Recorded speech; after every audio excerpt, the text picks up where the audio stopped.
Bismillahirrahmanirrahim. Assalamualaikum warahmatullahi wabarakatuh. Waalaikumsalam. Alhamdulillahirabbil alamin hamdan yuwafi ni'amahu wa yukafi'u mazidah. Ya Rabbana lakal hamdu kama yanbaghi li jalali wajhikal karim wa 'azimi sultanik. Allahumma salli wa sallim wa barik ala sayyidina Muhammadin wa ala alihi wa sahbihi wa sallim. Subhanaka la ilma lana illa ma 'allamtana innaka antal alimul hakim. Allahumma 'allimna ma yanfa'una wanfa'na bima 'allamtana wa zidna ilma. Rabbana la tuzigh qulubana ba'da idh hadaitana wa hab lana min ladunka rahmah. Rabbana innana amanna faghfir lana dhunubana wa qina 'adzaban nar. In uridu illa al-islaha mastata'tu wa ma taufiqi illa billah, amma ba'du.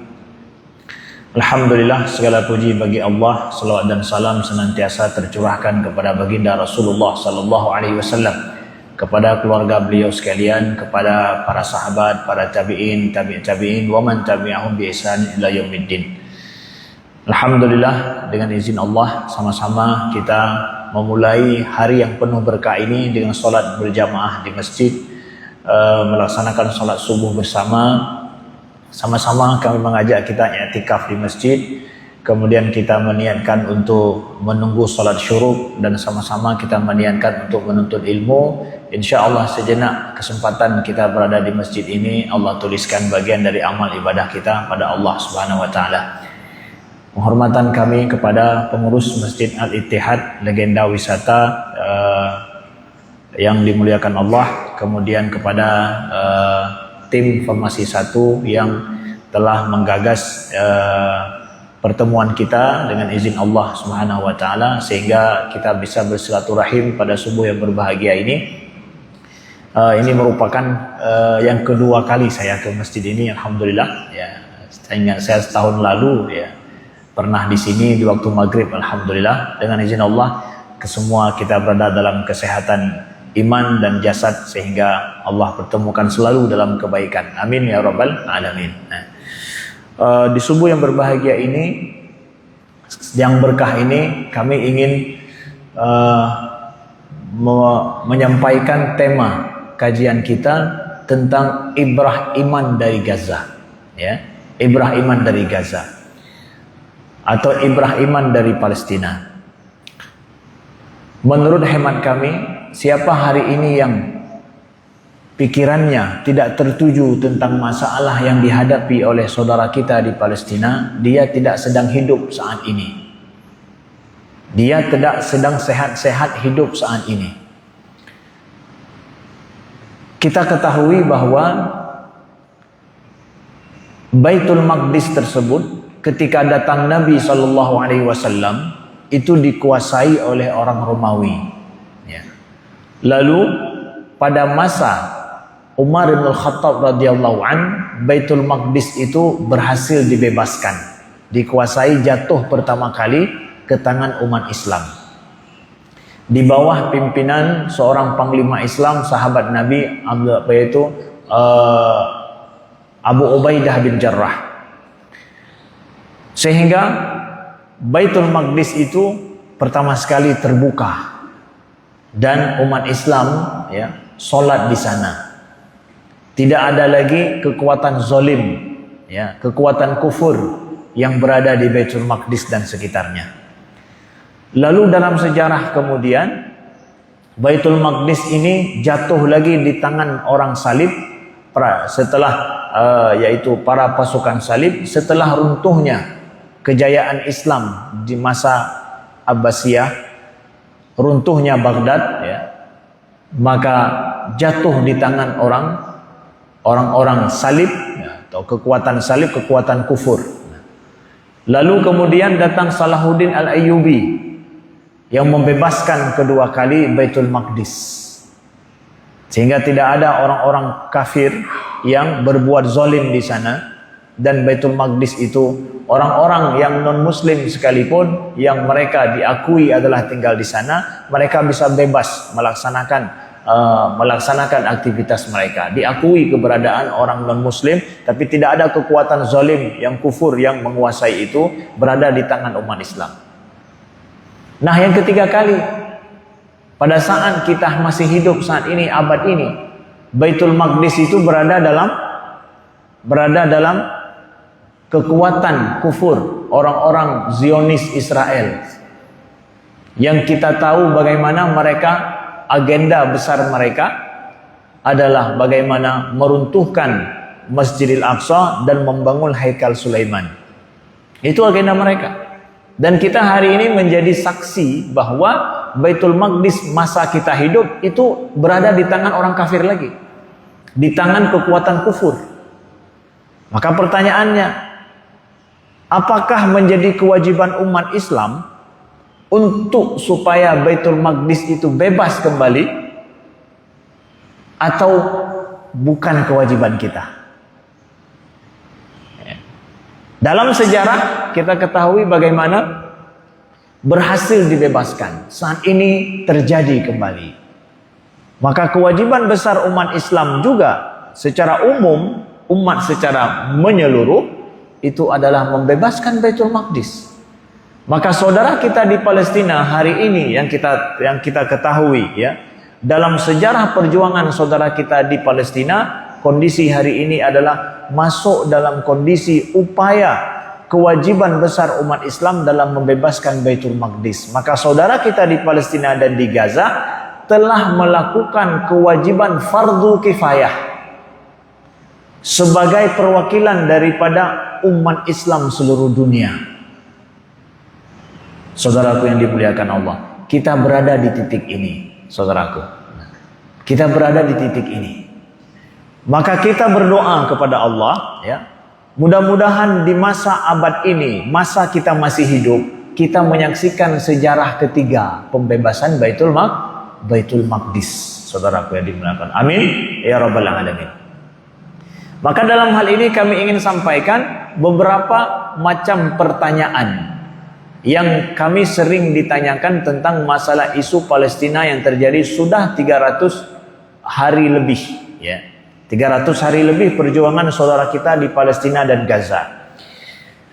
Nah, pertama adalah perjuangan pembebasan Palestina dan juga Baitul Maqdis Al-Aqsa, saudaraku, tidak dimulai dari 300 hari ini.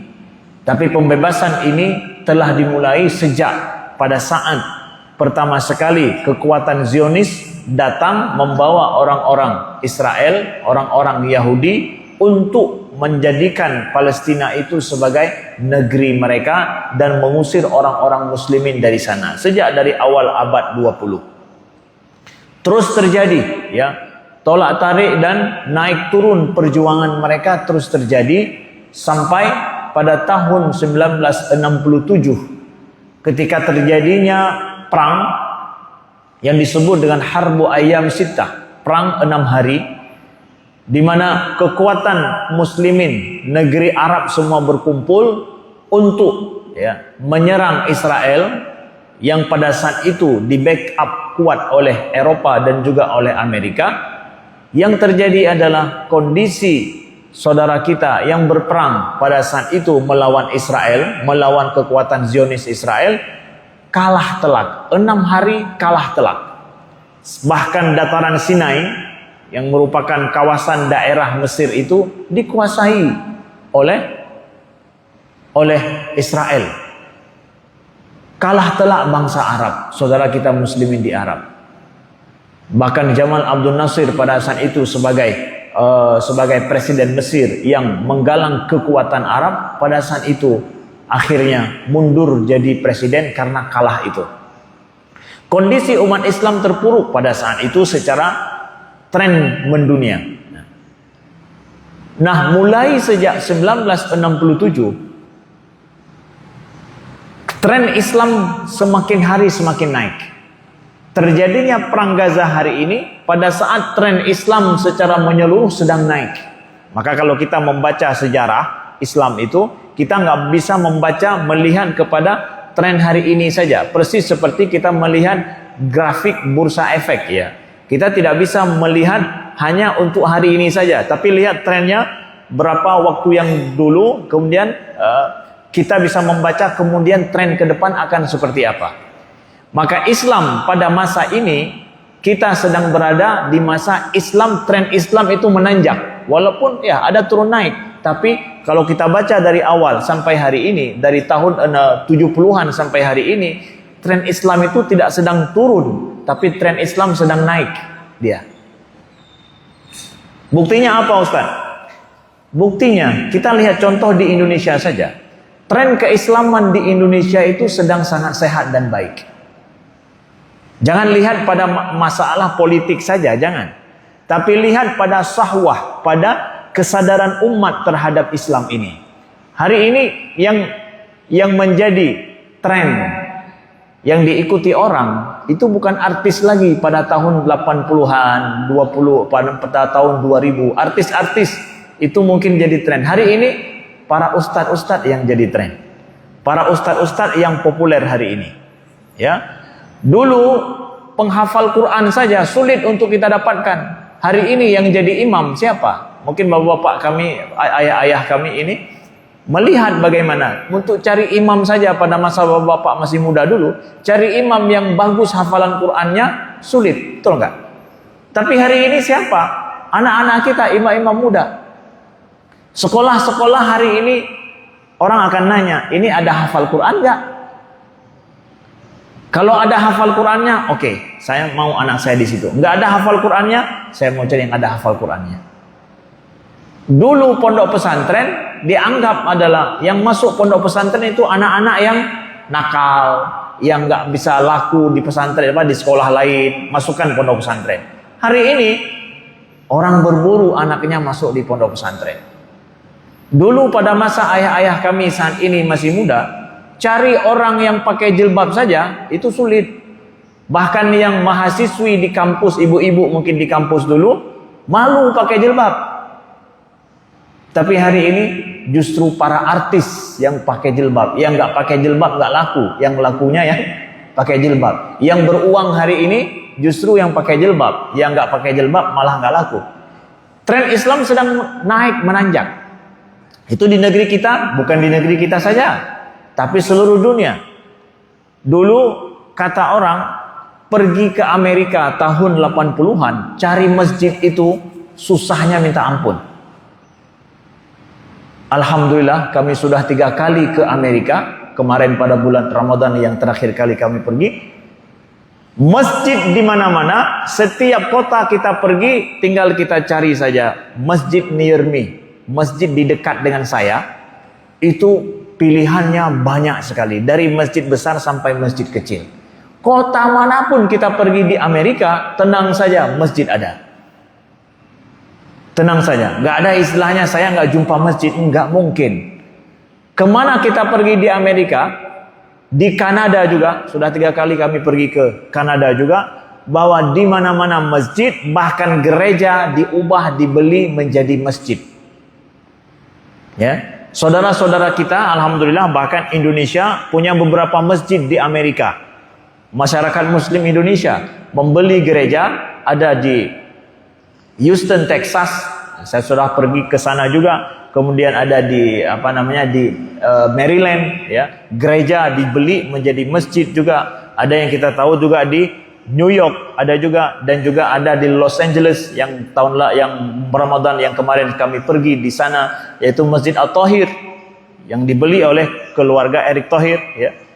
Itu Masjid Los Angeles, Masjid Thahir adalah gereja lama dibeli menjadi masjid. Sampai hari ini kalau kita lihat bentuk seperti gereja, bedanya di atasnya Allah. Ya.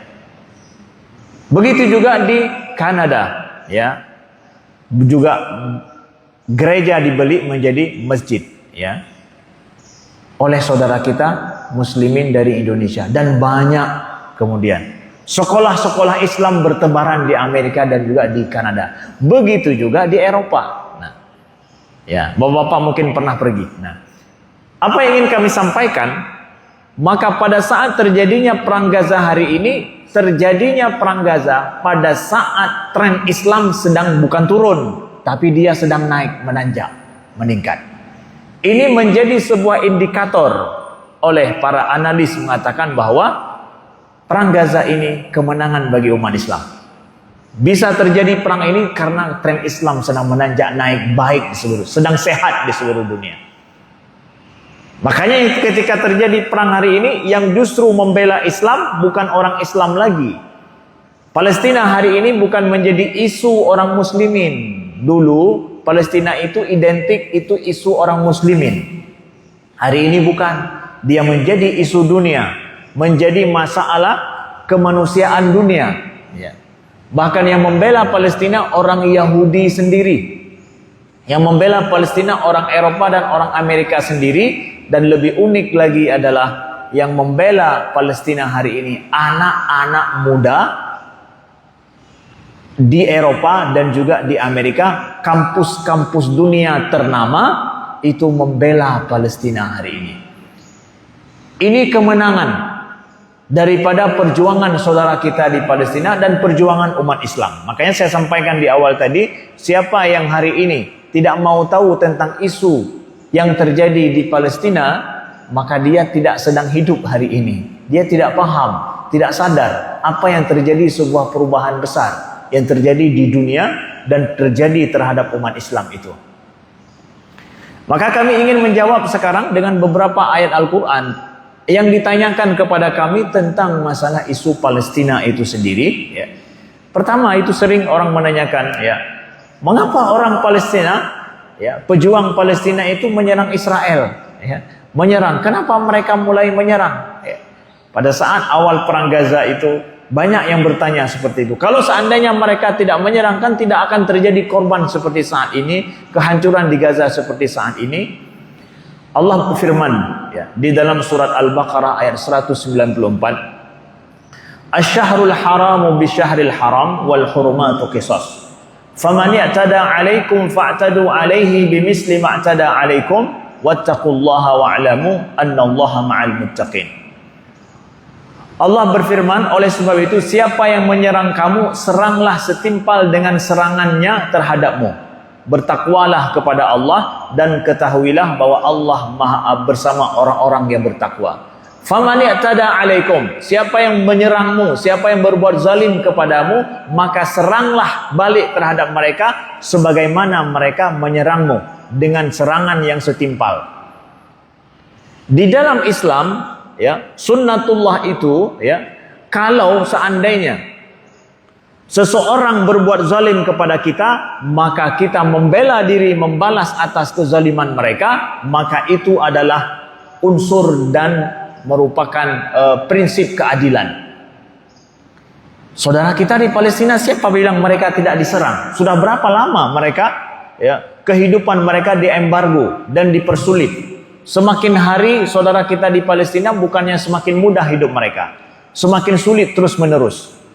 Maka janganlah kita berpikir bahwa yang terjadi di Gaza saat ini itu gara-gara serangan pejuang orang Palestina. Kita salah, mindset kita salah.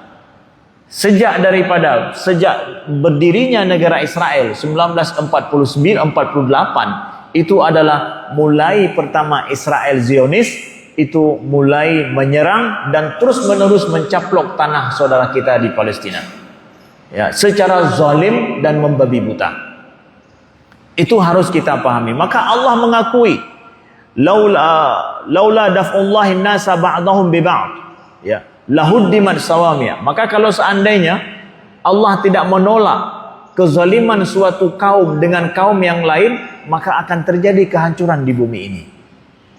Umat Islam diajarkan di dalam Al-Quran untuk siap selalu membela diri atas kezaliman yang terjadi kepada mereka. Itu diajarkan di dalam Al-Quran. Kemudian ada yang tanya, Ustadz, memangnya orang Palestina itu berjuang hari ini dan berani melawan kekuatan Israel, memangnya mereka sudah sangat kuat? Ya, sudah sangat kuat. Kami jawab dengan ayat Al-Quran. Allah berfirman dalam surat Ali Imran, surat Al-Baqarah ayat 249 dan seterusnya. Firman Allah, "Falamma fasala Talut bil junudi qala innallaha mubtaliikum binahar. Faman syariba minhu falaysa minni wa man lam yat'amhu fa innahu minni illa man ightarafa ghurfatan bi yadihi. Fasharibu minhu illa qalilan minhum. Falamma jawazahu huwa walladhina amanu ma'ahu qalu la taqata lana al-yawma bi Jalut wa junudi. Qala alladhina yadhunnuna annahum mulaqullah kam min fi'atin qalilatin ghalabat fi'atan katsiratan bi iznillah wallahu ma'as sabirin. Ayat ini berkisah tentang apa? Berkisah tentang tentara Talut, ya, yang ketika Allah uji, ya, panglima Talut yang pada saat itu membawa tentara-tentaranya untuk melawan kekuatan zalim di bawah di bawah komandan yaitu Jalut, Talut dan Jalut, kisah Talut dan Jalut. Nah, pada saat Allah menguji tentara Talut yang mereka adalah merupakan berada di pihak yang benar, ya, itu dengan sebuah sungai. Talut mengatakan kepada tentaranya, ini akan ada sungai di depan kita. Jangan ada yang minum di sungai itu, kecuali hanya menciduk dengan tangannya saja. Karena kalau dia minum, dia tidak akan sanggup berperang. Fasyariba minhu illa qalilan minhum. Makan minum dari sungai itu, kebanyakan tentara Talut minum. Lalu habis minum bilang apa? La taqata lana al-yawma bi Jalut wa junudi. Kami udah enggak sanggup perang lagi nih. Udah banyak minum, akhirnya udah lemah. Talut tinggal berapa orang? Tinggal segelintir kecil daripada tentaranya melawan Jalut yang kekuatannya besar. Apa firman Allah? Kam min fi'atin qalilatin ghalabat fi'atan katsirah biiznillah. Wallahu ma'as sabirin, kata Allah. Betapa yang terjadi apa? Yang terjadi betapa banyak kelompok kecil mampu mengalahkan kelompok besar dengan izin Allah. Jadi bukan masalah bahwa mereka lebih kuat, bahwa mereka sudah lengkap dengan persenjataan yang hebat. Tetapi iman kita dalam Al-Quran, Allah mengajarkan betapa bahwa kelompok kecil sering terjadi mampu mengalahkan kekuatan besar dengan izin Allah. Kuncinya apa? Wallahu ma'as sabirin. Allah bersama dengan orang-orang yang bersabar, saudaraku yang dimuliakan Allah. Itu terjadi pada masa Nabi SAW ketika terjadinya perang Badar. Secara kekuatan tidak berimbang, kekuatan ekonomi tidak berimbang, ya. Sejarah membuktikan Nabi masih di awal-awal di Madinah pada saat itu, kekuatan ekonomi tidak kuat, orang Quraisy kekuatan ekonomi mereka kuat, tentara mereka banyak, orang Muslim hanya berapa 300-an saja, mereka 1000-an lebih bahkan. Tetapi yang menang justru siapa? Yang menang justru umat Islam. Nah, kemenangan ini memberikan efek positif dalam sejarah. Kekuatan umat Islam mulai diperhitungkan. Sahabat-sahabat Nabi mulai semangat untuk membela Islam. Nah, kita juga hari ini melihat saudara kita di Palestina kekuatan mereka sedikit. Nggak ada misalkan orang Indonesia rame-rame mengirim senjata untuk Palestina, tidak ada. Sedangkan orang Israel secara jelas dikirim senjata oleh Amerika yang merupakan hari ini negara kekuatan militer terbesar di dunia.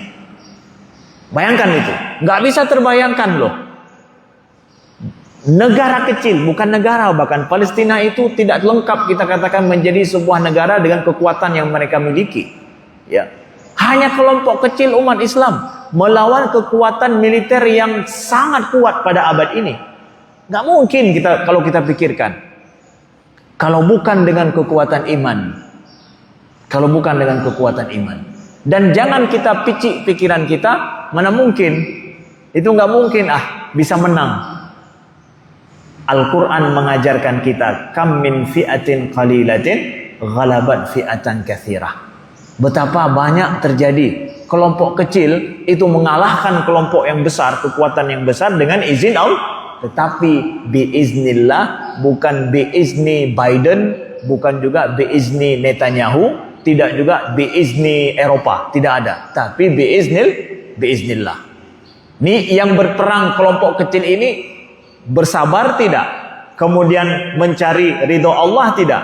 Apakah mereka termasuk yang berdoa kepada Allah seperti Allah sampaikan, Rabbana afrigh alaina sabra wa tsabbit aqdamana wansurna 'alal qaumil kafirin. Itu kekuatan saudara kita muslimin di Gaza ada seperti itu enggak? Kalau seperti itu, yakinlah akan terjadi insyaallah apa yang Allah sampaikan, kelompok kecil mengalahkan kelompok yang besar. Rabbana afrigh alaina sabra, ya Tuhan kami, limpahkanlah kesabaran kepada kami, kukuhkanlah langkah kami, dan menangkanlah kami di atas orang-orang yang kafir. Doa mereka seperti itu enggak? Ada Bapak Ibu lihat hari ini sebuah status atau sebuah video yang saudara kita di Palestina itu menyalahkan mereka sendiri, menyalahkan pejuang Palestina. Gara-gara kalian ini, hari kami ini, rumah kami hancur. Gara-gara kalian kami susah, anak-anak kami meninggal. Itu salah kalian memulai perang. Ada nggak saudara kita Palestina yang ngomong begitu? Ada tidak? Nggak kita dapatkan. Apa artinya? Sabar mereka yang luar biasa. Ya. Sabar mereka yang luar biasa. Saudara kita yang berjuang di sana, di bunker-bunker dan di dalam terowongan yang Allahu alam, yang mereka lebih tahu dan Allah yang lebih tahu. 300 hari mereka, bayangkan, makanan saja, orang di atas tanah saja dapat makanan sulit, bagaimana yang di bawah tanah. Orang di atas tanah itu dapat air saja sulit, bagaimana yang di bawah tanah. Buang hajat mereka seperti apa? Air mereka minum dari mana? Ya kalau sebulan, oke lah. Ini mau setahun. Senjata mereka disembunyikan di mana? Ya. Seperti apa? Makanya kata para analis dunia bahwa perang Gaza ini nanti setelah terjadi perang Gaza ini, ilmu militer dunia berubah. Sebagaimana setelah terjadinya perang Vietnam, menangnya Vietnam di atas Amerika, hari ini ke depan ini itu akan dipelajari di studi-studi doktoral di perguruan tinggi militer dunia tentang bagaimana saudara kita di Gaza berperang hari ini, karena melawan kekuatan militer tercanggih di dunia, tapi mereka bertahan sampai hari ini. Makanya jangan tidur kita, jangan tertidur kita nggak sadar saudara kita telah seperti apa mereka berjuang. Kita di sini jangankan itu, sadar saja tidak. Itu na'udzubillah, kita salah. Kita harus paham bagaimana betapa mereka punya sebuah strategi yang jitu saudara kita, dan iman mereka yang sangat kuat, dan kesabaran saudara kita di Palestina yang sampai hari ini mereka tetap meminta pertolongan kepada Allah Subhanahu wa taala. Walaupun banyak muslimin seluruh dunia tidak bisa membantu secara langsung. Kemudian ada yang tanya lagi begini, Ustadz, kalau seandainya pejuang Palestina akan diam saja, itu tidak akan terjadi korban dan kerusakan separah ini kan? Hari ini kan sedih kita lihat itu, korbannya banyak, kerusakannya banyak, ya. Jadi kalau seandainya mereka tidak memulai seperti itu, kan nggak akan terjadi korban hari ini.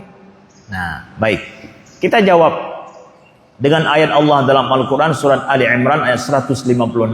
Allah berfirman, Ya ayyuhalladzina amanu la takunu kalladzina kafaru wa qalu li ikhwanihim idza darabu fil ard law kanu ghuzzan law kanu indana ma matu wa ma qutilu liyaj'alallahu dzalika hasratan fi qulubihim wallahu yuhyi wa yumit wallahu bima ta'maluna basir.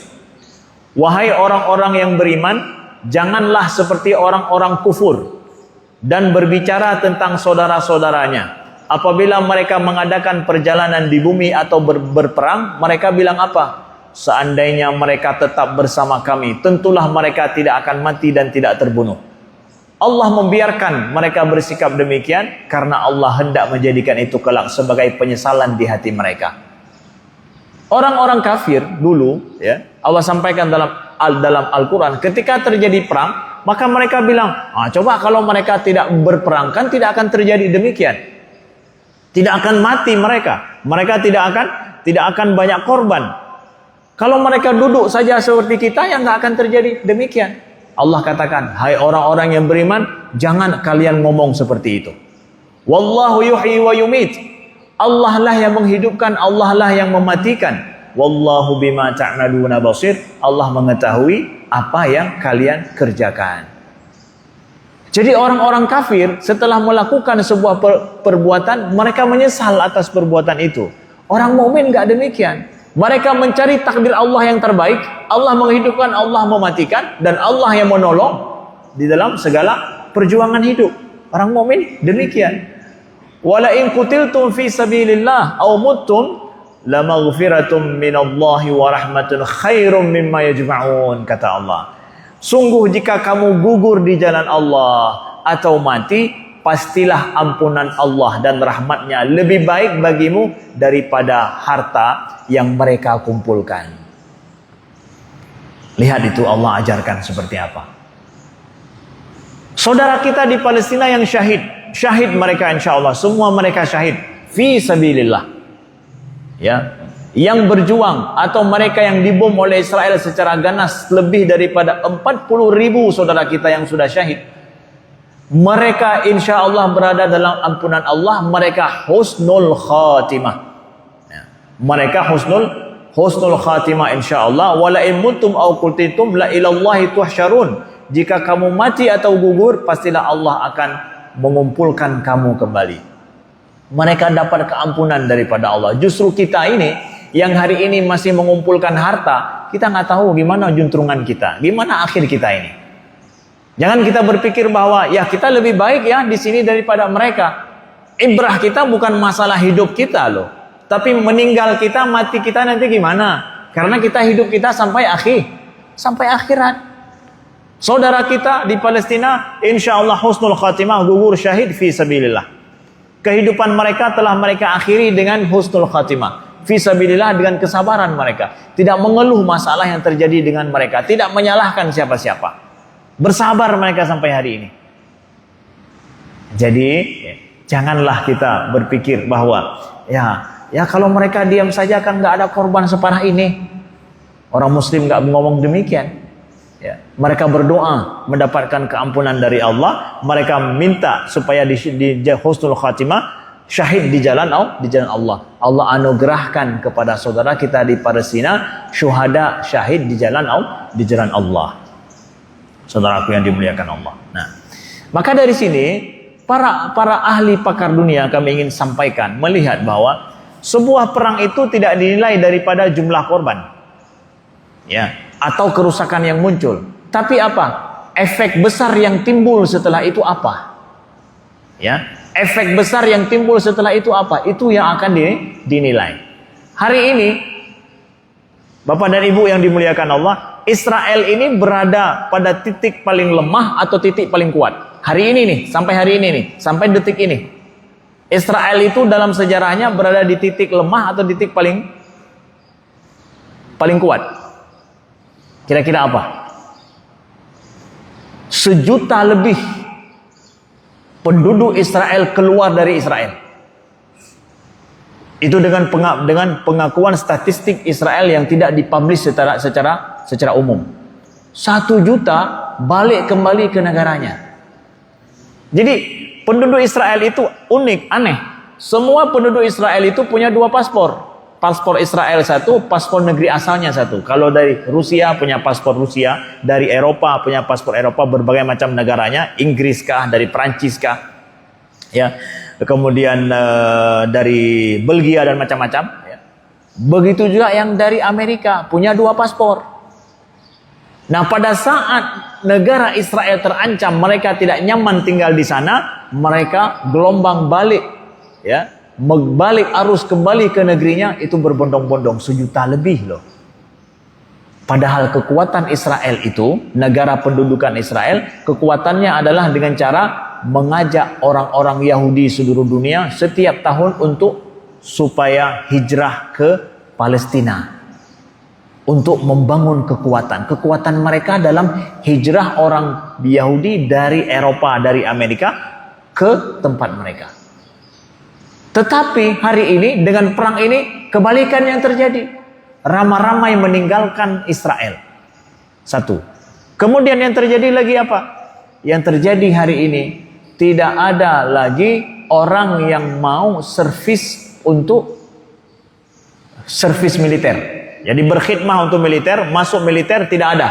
Bahkan ada kelompok Yahudi yang namanya Haridim. Kelompok Yahudi Haridim ini itu dalam undang-undang Yahudi, undang-undang Israel, mereka kelompok yang dibebas tugaskan dari wajib militer. Hari ini negara Israel mewajibkan mereka untuk masuk militer karena kekuatan militer berkurang. Mereka demonstrasi besar-besaran itu kan, demonstrasi kalau lihat di itu yang jenggotnya tebal-tebal, tinggi itu, baju hitam-hitam itu Haridim itu. Yang mereka dalam undang-undang Israel mereka diampuni, nggak perlu untuk bahasanya dimaafkan, nggak perlu untuk berkhidmah militer mereka, servis militer.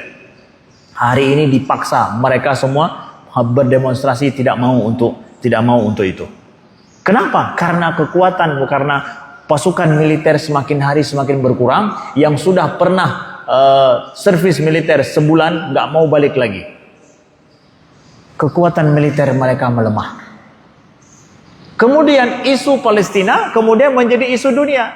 Yang membela Palestina hari ini nggak mesti orang Muslim. Siapa saja hari ini yang berpikiran sehat, mereka membela Palestina. Bukankah ini sebuah kemenangan yang nyata, saudaraku yang dimuliakan Allah, terhadap saudara kita di Palestina dan terhadap isu Islam di dunia. Nah. Kemudian ada yang tanya lagi, Ustadz, perang ini banyak anak-anak dan wanita yang tidak bersalah menjadi korban. Kenapa demikian? Ini khususnya dari anak-anak muda ya, yang nanyakan kepada kami. Kami menjawab dengan firman Allah di dalam surat Ali Imran 169. Firman Allah, "Wala tahsabannal ladzina qutilu fi sabilillahi amwata bal ahya'un 'inda rabbihim yurzaqun." Jangan sekali-kali kamu mengira bahwa orang-orang yang gugur di jalan Allah itu mati. Sebenarnya mereka itu hidup dan anugerah rizki di sisi Tuhannya. Dianugerahi rizki di sisi Tuhannya. Jangan kita berpikir bahwa mereka sudah rugi hidup mereka. Jangan kalian menyangka orang-orang yang dibunuh di jalan Allah itu mereka akan sia-sia hidup mereka. Tetapi mereka di sisi Tuhan mereka diberikan rizki oleh Allah Subhanahu wa ta'ala. Mereka hidup yang nyaman, hidup yang tenang di sisi Allah setelah mereka wafat. Farihina bima atahumullahu min fadlih wa yastabshiruna billadzina lam yalhaqu bihim min khalfihim alla khaufun alaihim wa la hum yahzanun. Mereka bergembira dengan karunia Allah, anugerahnya kepada mereka, dan bergirang hati atas orang-orang yang berada di belakang yang belum menyusul mereka, yaitu bahwa tidak ada rasa takut pada mereka dan mereka tidak pula bersedih hati. Mereka bahkan kata Allah riang gembira loh. Orang yang syahid fi sabilillah mereka riang gembira, bahkan bertanya-tanya kepada orang-orang yang belum ikut mereka. Ya kita ini yang belum ikut mereka, kapan ini kalian mau ikut kami? Ya. Mereka bahkan tidak bersedih hati, ya. Tidak bersedih hati. Kitanya yang bersedih mungkin ya, tapi mereka tidak demikian. Ustaz kok bisa begitu sih Ustaz? Itulah iman. Itulah yang dimiliki oleh umat Islam, oleh orang mukmin, gak dimiliki oleh orang-orang Yahudi, Israel, Zionis, laknatullah alaihim. Nauzubillah. Maka kita membaca itu dengan pandangan iman dalam hati kita. Jadi orang muslim itu wala tahinu wala tahzanu wa antumul a'launa in kuntum mu'minin. Jangan merasa sedih dan jangan pula merasa hina rendah. Wa antumul a'lau, kalian itu selalu tinggi kata Allah kalau kalian orang mukmin. Bacaan iman itu harus dipakai. Ya, jangan sampai, saya khawatir anak-anak muda hari ini ketika mereka tidak paham kacamata iman seperti ini, dengan terjadi seperti itu, mereka berbalik buruk sangka pada Allah dan mereka merasa hina dan rendah. Lihat tuh kita umat Islam, hancur kita, habis kita, nggak ada apa-apanya kita. Oh no, iman itu berbicara lain loh. Ya, jangan kalian justru hilang iman kalian gara-gara masalah Gaza ini. Tetapi kuatlah iman kalian. Lihat bahwa Allah Subhanahu wa taala justru memuliakan orang-orang yang syahid tersebut. Justru kalian-kalian yang muda, kita-kita yang muda ini, yang hidup nyaman hari ini, kita nggak tahu akan seperti apa kita nantinya. Na'udzubillah. Mudah-mudahan Allah jadikan kita husnul khatimah, diberikan kita mati dalam keadaan ibadah kepada Allah, dalam keadaan kita berjuang untuk agama Allah Subhanahu wa taala. Nah, kita ini sampai jam berapa syuruk? Salat syuruk jam berapa? Jam 6? Lewat 10? Lewat 5? Lewat 5 ya? Oke. Sedikit lagi.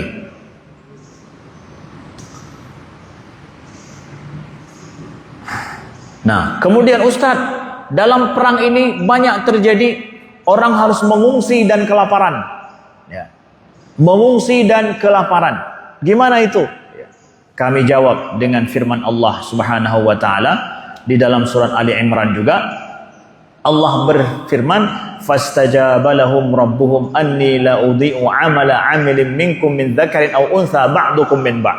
Falladzina hajaru wa ukhriju min diyarihim wa udhu fi sabili wa qatalu wa qutilu la ukaffiranna 'anhum sayyi'atihim wa la udkhilannahum jannatin tajri min tahtihal anhar thawaban min 'indillah wallahu 'indahu husnul thawab.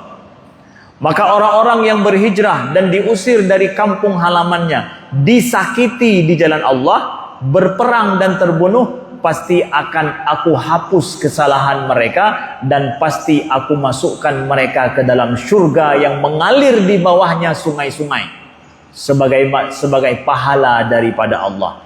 Di sisi Allah lah ada pahala yang terbaik. Itu jawaban Allah untuk mereka. Yang hari ini kalau ada anak-anak muda yang sering tanya bahwa itu kan eksodus terjadi, mereka kelaparan, mereka harus mengungsi dari rumah mereka. Allah jawab bagi mereka ini. Pertanyaannya, apa yang Allah jawab untuk kita? Ya, kita tak ada, kita tak ada apa-apa. Jawaban Allah untuk kita berlinang air mata, nggak tahu apa Allah akan kasih untuk kita ini. Tapi Allah kasih untuk mereka apa? Orang-orang yang berhijrah, diusir dari kampung halaman mereka, disakiti di jalan Allah, mereka berperang lalu terbunuh, pasti akan aku hapus kesalahan mereka dan pasti aku masukkan mereka ke dalam surga.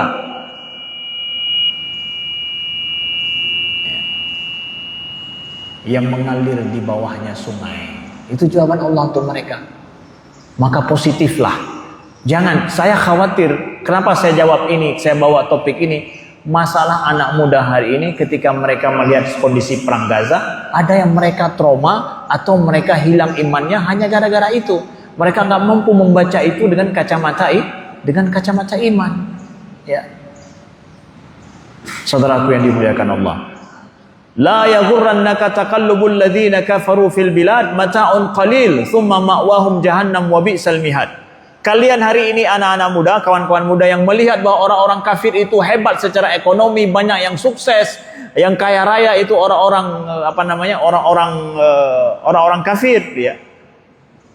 Allah mengatakan, jangan sekali-kali kamu terperdaya oleh orang-orang kufur di negeri itu, ya. Jangan terperdaya dengan ekonomi mereka atau dengan suksesnya mereka. Elon Musk luar biasa, anak kita mulai bermimpi menjadi Elon Musk, kaya raya maksudnya, ya. Lalu mereka terfitnah dengan itu, orang kafir kok bisa jadi kaya begitu, ya. Bill Gates, orang kafir jadi kaya begitu. Jadi mereka ingin seperti itu tanpa mempertimbangkan masalah keimanan, nggak bangga lagi dengan iman. Kata Allah, jangan terperdaya gara-gara dengan kondisi orang kafir di negeri mereka. Kata Allah, mata'un qalil thumma ma'wahum jahannam wa bi'sal mihad. Semua itu hanyalah kesenangan sementara, kemudian tempat kembali mereka ialah neraka jahanam. Itulah seburuk-buruk tempat tinggal. Sekaya-kaya orang kafir, kata Allah, sehebat-hebatnya bahwa top 10, 110 orang terkaya dunia, gak ada kita dapatkan orang muslim satupun, ya. Kata Allah, mata'un qalil. Itu hanya adalah kesenangan sementara. Wa ma'wahum jahannam. Akhirnya mereka dalam jahannam. Bukan masalah materinya yang engkau banggakan, tapi masalah imanmu itu, ya. Jangan gara-gara materi yang ada pada orang kafir hari ini engkau enggak bangga dengan imanmu. Banggalah dengan imanmu, ya. Itu sebesar apapun mereka, segede apapun kekayaannya, mata'un qalil, kata Allah. Itu kesenangan. Ya, betul, kesenangan. Allah akui itu kesenangan loh. Tapi qalil, sedikit saja. Sementara juga, sedikit saja. Wa ma'wahum jahannam. Ya. Na'udzubillah min dzalik, ya. Nah, inilah mungkin sedikit yang bisa kami sampaikan, mudah-mudahan berguna dan bermanfaat. Membawa kembali, ya, merefresh kembali, ya, pemahaman kita, mindset kita tentang apa yang terjadi saudara kita di Gaza, dan mudah-mudahan bukan sebaliknya, itu menambah iman kita, bukan sebaliknya. Ada pertanyaan mungkin, Pak? Ya, silakan.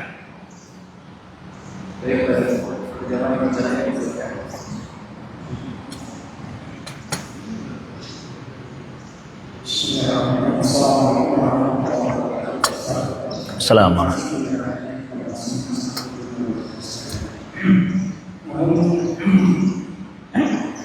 Ada pertanyaan yang sebenarnya dengan pemaparan saya juga ya, sebenarnya tujuan utama pada khususnya tentara Israel itu menyerang Gaza, dari itu apa misi mereka? Ya, baik. Ya. Waalaikumsalam warahmatullahi wabarakatuh. Baik. Ada yang lain? Silakan. Ya. Waalaikumsalam. Sebenarnya dua pertanyaan jadi pertama tentang doa kuning ini menyangkut gelar Nabi Yakub Israel. Kenapa dalam doa kuning itu juga Israel yang bukan Israel atau Israel ini kita baik Israel. Iya. Yang kedua tentang tentara yang jalan tadi yang dilarang minum dengan itu problem. Nah ini dikritisi oleh para ilmuwan sejarah sekarang ini seperti dipraktekkan oleh orang Ronaldo itu kalau kita perhatikan dari bola tidak minum dia berkumur maka staminanya menjadi naik. Yang ketiga, mana yang lebih baik sholat Isra suruh atau tetap mengikuti? Ya, gimana sih Ustaz? Waalaikumsalam warahmatullahi wabarakatuh. Baik. Ada lagi ya. Mohon diingat sebentar ya pertanyaannya. Waalaikumsalam warahmatullahi wabarakatuh. Bagaimana perbedaan peperangan sekarang antara Taliban Afghanistan dan Palestina? Kenapa Taliban bisa berperang dengan pakau punya pemahaman dari Rusia, sedangkan Palestina juga beberapa apa yang menghalangi agaknya Palestina untuk merdeka? Ya, baik, terima kasih, luar biasa ya. Bapak Ibu yang dimuliakan Allah, pertanyaan yang pertama tadi, apa sih tujuan Israel itu menyerang apa? Menyerang Gaza ataupun Palestina ya. Tujuan mereka apa? Ya. Bapak Ibu yang dimuliakan Allah, negara Israel, negara yang diberi nama Israel hari ini, itu adalah negara penjajahan ya. Satu-satunya yang sangat lengkap yang masih ada sampai abad kita hidup ini. Ya. Negara ya, penjajah itu apa? Adalah penjajah yang orang tempatan diusir, dibunuh, digusur, kemudian didatangkan orang yang bukan asli dari situ untuk tinggal menguasai tempat itu. Itu jajahan murni itu. Ya, kalau dulu di Indonesia kita diambil harta kekayaan kita, dibunuh kita orang-orang tempatan, tapi mereka nggak ada rencana untuk misalkan habis-habisan mengusir kita, tapi kekayaan kita dikeruk.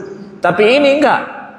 Ini lebih daripada itu, ya, bahwa mereka mencoba dan terus beragendakan untuk Palestina, orang Palestina ini semuanya diusir keluar atau dibunuh dan dikuasai tanah milik mereka. Bayangkan zolimnya mereka. Mereka kasih tahu rumah orang Palestina yang dari dulu mereka tinggal, berabad-abad sudah mereka tinggal di tempat itu dikasih surat.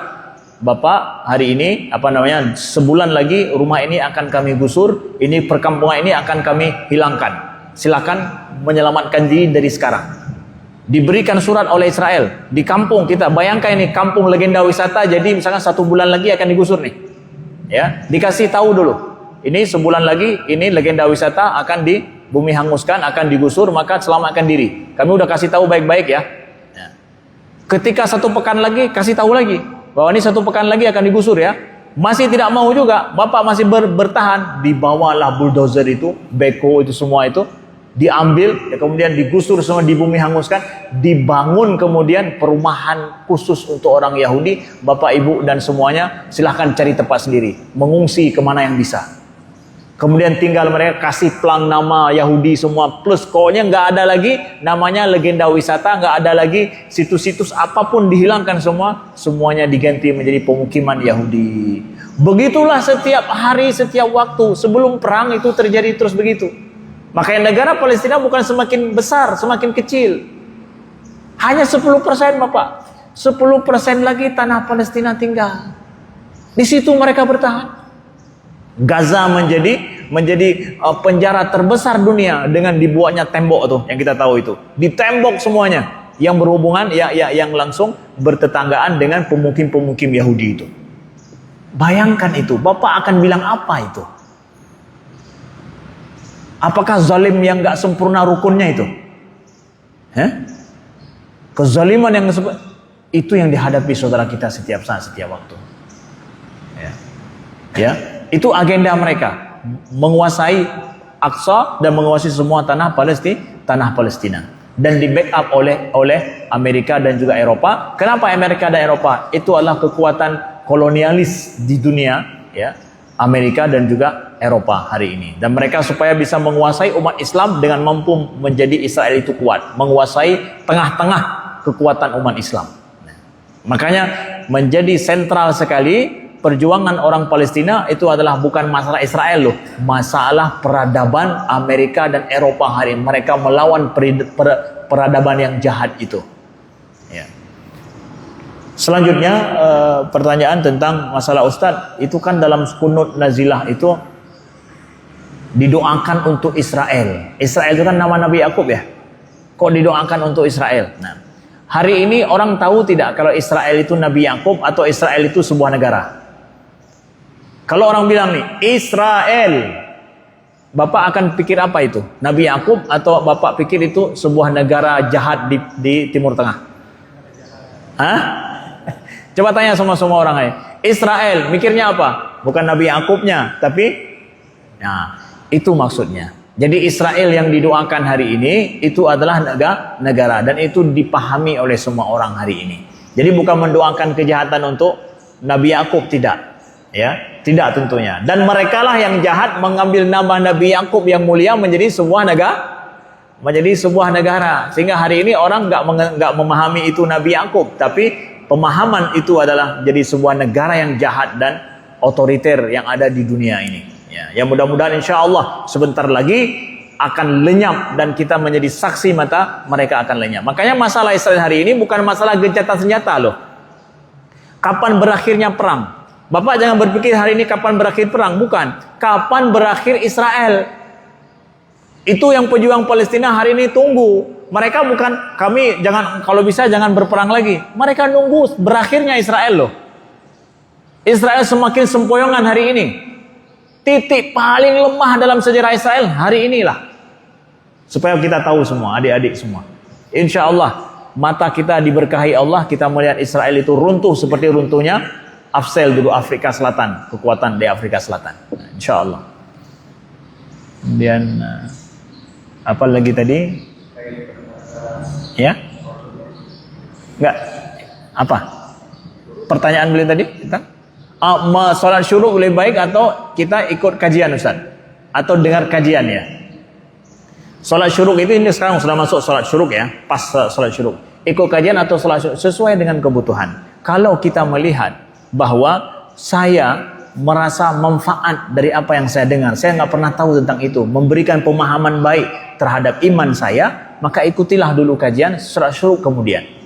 Ya, karena ya salat syuruk insya Allah ada waktunya dan masih panjang, sedangkan ini hanya sementara, setelah itu berakhir.